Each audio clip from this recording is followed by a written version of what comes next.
BT బ్యాచ్లో నువ్వు కూడా ఉన్నావు అంటే మనం దొంగలమా? ఒక్కసారి ఆలోచన చేసుకోవాలి. నువ్వు కూడా రేవంత్ రెడ్డి గారు, మనం ఆ రోజున తెలంగాణ వద్దని ఎప్పుడు అనుకోలేదు. మనకున్నటువంటి సమస్య, మనకున్నటువంటి వాళ్ళే మనం ఒక పార్టీ సిద్ధాంత ప్రకారం పనిచేసినాం. ఏ పార్టీ ఉంటే పట్ల పనిచేసాం, కానీ ఎవరి నుండి ఇబ్బంది పెట్టలేం. ఆ రోజు హైదరాబాద్ మొత్తం గెలిచాం. మీరు అనుకున్న పార్టీలోకి వెళ్ళలేదు ఆ రోజులో. మేము టీడీపీలోకి గెలిచాం అంతే తప్ప ఎవరికో చేతి ముఖాల కింద నీళ్ళు అయ్యేటోళ్ళం మేము కావు. మళ్ళొకసారి మాట్లాడకుండా జాగ్రత్త ఉండమని చెప్తున్నా. నువ్వు ఇల్లు తిరుగుకుంటా, గల్లిగల్లు తిరుగుకుంటా, కాంజాలు 4 తిరిగి ఏమైంది? నువ్వేం చేసినావు? 10 ఏళ్ళు దోసుకొని తిని కూడా వెళ్ళినావు. 10 ఏళ్ళు ఏం చేసినాం? కాళేశ్వరం ప్రాజెక్ట్ తీసుకొచ్చినాం, మంచినీళ్ళు తెచ్చినాం. కుక్కడపల్లికి బ్రహ్మాండమైన 480 కిలోమీటర్ల మంచినీళ్ళు తీసుకొచ్చినాం. 9 రిజర్వ్ ట్యాంకులు తీసుకొచ్చినాం. 325 కోట్ల రూపాయలు పెట్టే ఎస్టీపీ తీసుకొచ్చినాం. పార్కులు చేసినాం. మా ప్రజలకు తెలుసు, నీకేం తెలుసు నీ ముఖానికి? ఇలా రాష్ట్రం మొత్తంలో బతుకమ్మ ఆడుతుందంటే కుక్కడపల్లిలో బతుకమ్మ బ్రహ్మాండంగా ఆడతారు. దాని కూడా తీసుకొచ్చినాగా నేను ఈ రోజు వరకు నేను ఫోటో తీయలే. ఒక ఆడపడుచు ఎందుకు తీయాలి అని చెప్తే నువ్వు పార్టీలోకి వెళ్ళిపోయి పార్టీ తిట్టినా కూడా 90 మంది ఫోటో ఉంది ఈ రోజున వరకు. నువ్వు భయపడతావు అనుకుంటున్నామో, భయపడే మాధవరం కాదు. హైదరాబాద్ ఎమ్మెల్యేలంతా దొంగలని చెప్తున్నావు నువ్వు, సుఖమైందని అని. నువ్వు జైలున్నావా, మేము జైలున్నామా? ఎందుకైనా జైలుకి అది జవాబు చెప్పు తెలంగాణ ప్రజలకు. ఇంట్లో కుక్క పేరు కూడా విసికే. నువ్వా మాట్లాడేది? మా గురించి మాట్లాడేది చరిత్ర. మళ్ళొక్కసారి నా గురించి నువ్వు మాట్లాడినాడు 100కి 100 రూపాయలు నీ మొత్తం చిట్టా చెప్తా. నేను మీ ప్రెసిడాలు చెప్తున్నా, ఆంధ్రప్రభలు రాశారు, దీనికి జవాబు చెప్పు. 1000 కోట్ల కుంభకోణం, అది నా కాన్స్టిట్యున్సీ, కొత్తలాపూర్ కాన్స్టిట్యున్సీ. 2 కలిసి ఓవర్లాప్ ల్యాండ్ పెట్టి అలా క్లియర్ చేసుకొని అలా అయ్యర్ అడ్డం పెట్టుకొని సంపాదించుకున్నావు. ఇళ్ళ కోసం మన ముఖ్యమంత్రిని అడ్డం పెట్టుకొని, రేవంత్ రెడ్డిని అడ్డం పెట్టుకొని సంపాదిస్తున్నావు. ఇష్టం మాట్లాడితే భయపడదు. రికార్డుతో సదా ఉన్నాయి. నీ మొగడు పేరు, నీ మొగడికి ఆస్తున్నది హైదరాబాద్లో. నీ మామ ఆస్తా హైదరాబాద్లో? నీ మామ పుట్టిండు హైదరాబాద్లో? ఎట్లకి వచ్చి ఆస్తి కుక్కడపల్లిలో ఇంత పెద్ద అలా ప్రాపర్టీ? 34 ఫ్లోర్లు పోతున్నావు. ఐడిపిఎలన్నా ఎంత బాధ అంటే ఓపిక పడుతున్నాను. నువ్వు నా ఎరకు వచ్చినావు, అబుద్ధి చెప్పిపో. అసలు నీకు ఏమక్కుందని తెలంగాణ తిరగడానికి? నీకు ఏమక్కుంది అడగడానికి? ఒక దేశానికి తాకట్టు పెట్టావు సెంటర్లో ఢిల్లీలో. అక్కడ ఉన్న కేజ్రీవాల్ అంటే ఆయన కొంత మంచి పేరుంటే ఆయన నాశనం చేశావు. ఈయన ఇప్పుడు కేసీఆర్ని, కేటీఆర్ని నాశనం చేసే ప్రయత్నం చేస్తున్నావు. టీఆర్ఎస్ పార్టీ ఎమ్మెల్యే మీదనే నీకు దొరికింది అంటే నువ్వేం ప్లాన్ ఆలోచన ఉంది? ఇది ఏ పార్టీని డెవలప్ చేయాలని ప్రయత్నం చేస్తున్నావు నువ్వు? నీ ఇష్టం వచ్చిన మాట్లాడడానికి, నీ ఇష్టం వచ్చి చేయడానికి మర్యాదతో చెప్తున్నా, జాగ్రత్త ఉండు. ఇప్పటి నుంచైనా నీ బెదిరింపులకు నేను మంచిదానిగాను, నువ్వు మంచిదానిగాను మాట్లాడుతావు. నువ్వు మంచిదాని కాబట్టి సస్పెండ్ చేసింది పార్టీ. నువ్వు సుఖమైన దాని అయిన ఉంటే పార్టీ నేను 10 నాడు కాల్మ గుంజుకుంటుంటే మంచిదాని కాబట్టి పార్టీకి వేసి అందరు కలిసి ఇటువంటి వాళ్ళు ఉండదని పంపించారు. 10 ఏళ్ళు నువ్వు మంచిగా అనుభవించి, తెలంగాణ అనుభవించి, అప్పుడేమో బీసీలు జ్ఞాపకం రాలేదు నీకు. 10 ఏళ్ళు పరిపాలించినప్పుడు ఇప్పుడు బీసీలు జ్ఞాపకం వచ్చింది. నువ్వు బీసీలు కాపానికి బీసీలలో లేరు లీడర్లు. నీకన్నా అయ్యన్నారు బీసీలలో. బీసీ వాదం ఎత్తుకుంటావు. మరి 10 ఏళ్ళు ఎందుకు ఎత్తుకోలేవు బీసీ వాదం? ఒకటే పని పెట్టుకుంటే తినుడు అవి తిరుగుకుంటా, బతుకమ్మల పేరు చెప్పుకుంటా కోట్లు సంపాదించి హైదరాబాద్లో ఊరికి ఇప్పుడున్న ముఖ్యమంత్రి రేవంత్ రెడ్డి కూడా లేదు అంత పెద్ద ఇల్లు ఉంది నీకు. అందుగురించే నీ ఇష్టం వచ్చిన మాట్లాడితే ఏ ఎమ్మెల్యేనా భయపడుతుండొచ్చు, కానీ కుక్కడపల్లి ఎమ్మెల్యే భయపడాడు. ప్రతి ఒక్కరి దగ్గరకు పోతావు, భూసీట్ల దగ్గరకు పోతావు, డబ్బులు వసూలు చేస్తావు, ఫోన్లు చేస్తావు. ఎంతమంది ఫోన్లు చేసావు? ఈ 4-5 రోజులు నాకు తెలియదు అనుకుంటున్నావా? నాకు తెలియదు అనుకుంటున్నాను ఎంతమంది దగ్గర డబ్బులు ఆఫర్ చేసావని. మళ్ళొక్కసారి నా గురించి నువ్వు మాట్లాడితే నేను వ్యక్తిగతంగా మాట్లాడవలసి వస్తుంది, గుర్తుంచుకో. జాగ్రత్త. నేనేం భయపెట్టాను కానీ నీ మొత్తం చిట్టా అయిపోతా. నీ చిట్టా నా దగ్గర ఉంది, మొత్తం రాష్ట్రం చిట్ట కాదు, నీ దేశం చిట్టా కూడా నా దగ్గర ఉంది. నీ వల్ల ఎంతమంది బలైపోయిన చిట్టా కూడా నా దగ్గర ఉంది. కానీ కేసీఆర్ మీద అభిమానం, ప్రేమ అభిమానంతో నేను ఊరుకుంటున్నాను. ఒక పెద్ద ఆయన 72, 73 ఏళ్ళు ఉంటే ఆయన పాపం ఆయన ఆరోగ్యం బాగాలేక ఎట్లుంటే ఒక బిడ్డగా ఆయన కాపాడుకునేది పోయి ఆయన బాధ పెట్టుకుంటా అన్న అంత మంచి పేరు తెచ్చుకొని కేటీ రామారావు గారు మంచి బ్రహ్మాండమైన హైదరాబాద్ డెవలప్ చేస్తే ఆయన మనశ్శాంతి లేకుండా ఆయన జైలు పంపించే ప్రయత్నం చేస్తావు. హరీష్ రావునేమో పాపం ఆయన కష్టపడి మొత్తం బ్రహ్మాండం ఉద్యమం చేసి, తెలంగాణ ఉద్యమం చేసి పాపం కార్యకర్తను ఏకం చేసి ఆయన మీద దాడి చేస్తావు. ఇష్టం వచ్చి అనుకుంటున్నావా? ఇది ఎక్కడిది? బాలనగర్ అని 30 ఎకరాలు మోహన్ కేడికే వచ్చి చెప్పు. 2021 సర్వే నంబర్ ఓవర్లాప్ ల్యాండ్ అది. నేను ముఖ్యమంత్రి గారు విజ్ఞప్తి చేస్తున్నా, నిజంగా ఆ గవర్నమెంట్లో 18 ఎకరాల గవర్నమెంట్ ఆ గవర్నమెంట్ నేను కంప్లైంట్ ఇస్తే పట్టుబట్టి క్లియరెన్స్ చేసుకుంది. ఈ గవర్నమెంట్లో 18 ఎకరాలు చేసుకుని వీళ్ళ మొగోడు. దాని మీద విచారణ జరిపించమని ముఖ్యమంత్రి డిమాండ్ చేస్తున్నాను. విచారణ జరిపించకపోతే ఖచ్చితంగా నీ పాత్ర ఉంటుంది, ముఖ్యమంత్రి గారు విజ్ఞప్తి చేస్తా ఉన్నాడు. మాకు ఈ రోజు వరకు కూడా తెలుగుదేశం పార్టీ మీద ఉన్నటువంటి నాయకుల మీద కానీ, ఎన్టీ రామారావు మీద కానీ, చంద్రబాబు మీద కానీ, రాజశేఖర రెడ్డి కాంగ్రెస్ ఉన్నప్పుడు కూడా అభిమానిస్తున్నటువంటి వ్యక్తులలో మేమందరం. నీ ఇష్టం వచ్చినట్టు ఎమ్మెల్యేలు వచ్చి ఒక ఎమ్మెల్యేల గౌరవాన్ని, ఎమ్మెల్యేలకు ఉన్నటువంటి హక్కులను ఇష్టం మాట్లాడుకుంటూ బ్లాక్మెయిల్ చేసుకుంటూ కోట్లాది రూపాయలు సంపాదిస్తున్నటువంటి దొంగ దొరసాన్ని ఎవరు ఉన్నారంటే అది నువ్వే. అంత ఘాటుగానే మాట్లాడుతున్నంటే అర్థం చేసుకోవాలి. నీ చరిత్ర ఏది? తెలంగాణ రాకముందు నీ బతికేంది? వేడికి వచ్చినావు, నీ మొగను ఆస్తుందా?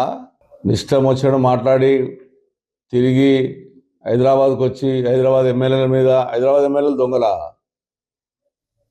హైదరాబాద్ ఎమ్మెల్యేల అందరం కూడా 24 మందిని ఈ హైదరాబాద్ని డెవలప్ చేయాలని కోరుకున్నాం. ఏ పార్టీడైనా సరే ఈ రోజు వరకు కూడా పోరాడుతున్నాం.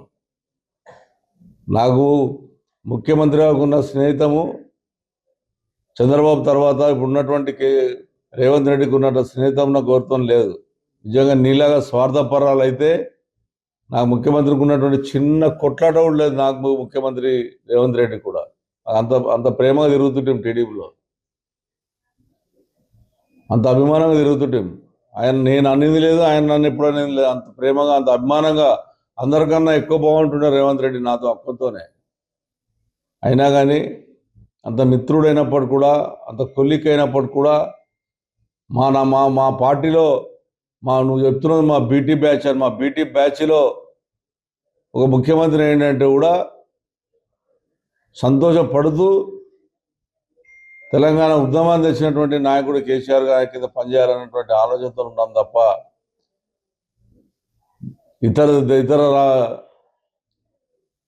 స్టేట్లలో పోయి మంచి ముఖ్యమంత్రులను నాశనం చేసి ఎక్కడన్నా తెలంగాణ బిడ్డ లిక్కర్ కేసులో ఎక్కిన చరిత్ర ఉందా?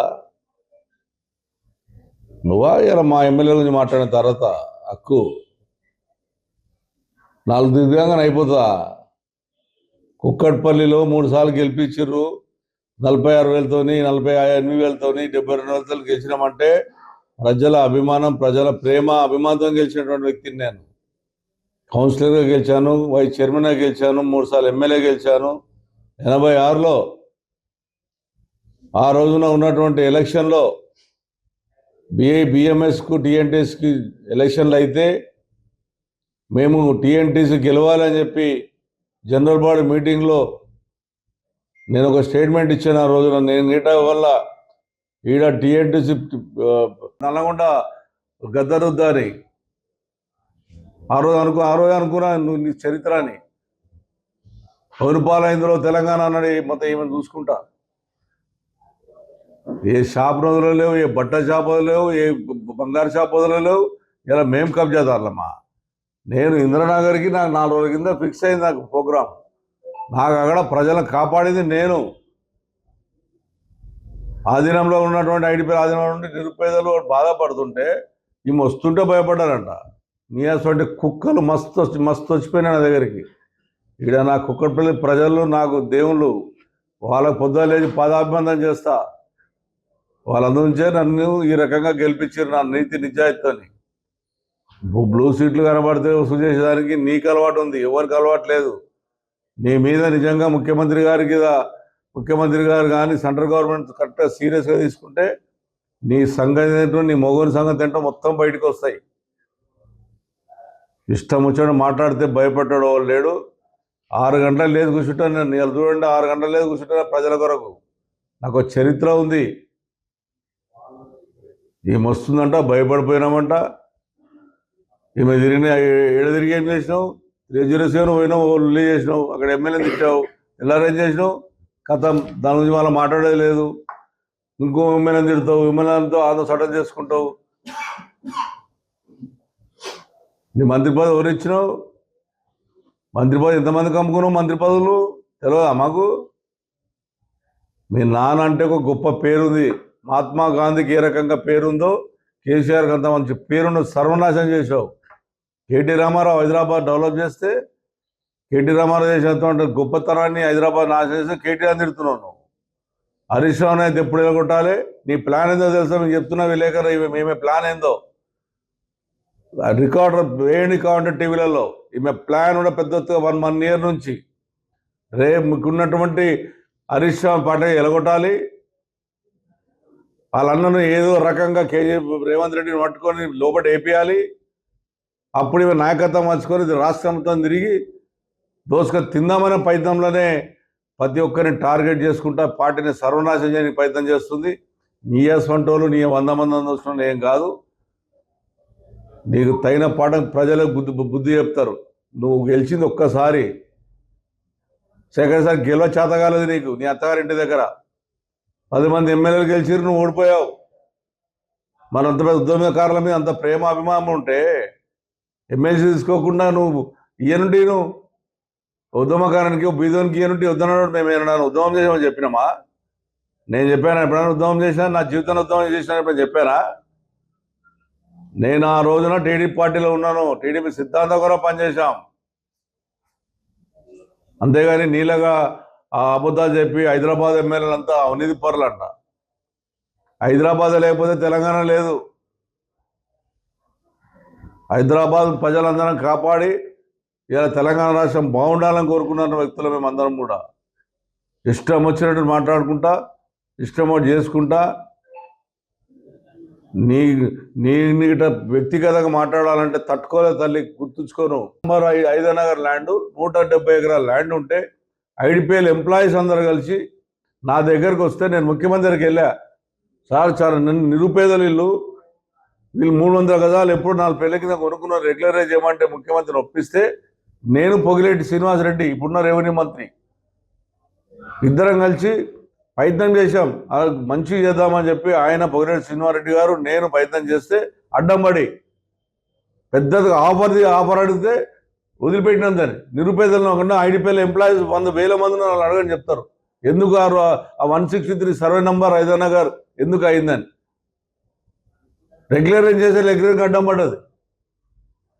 ఇప్పుడున్న రెవెన్యూ మంత్రి పొగిలేటి శ్రీనివాసరెడ్డి నేను బదిలీ ఇద్దరం పోయి కూడా ఏమైనా మా గురించి మాట్లాడు చరిత్ర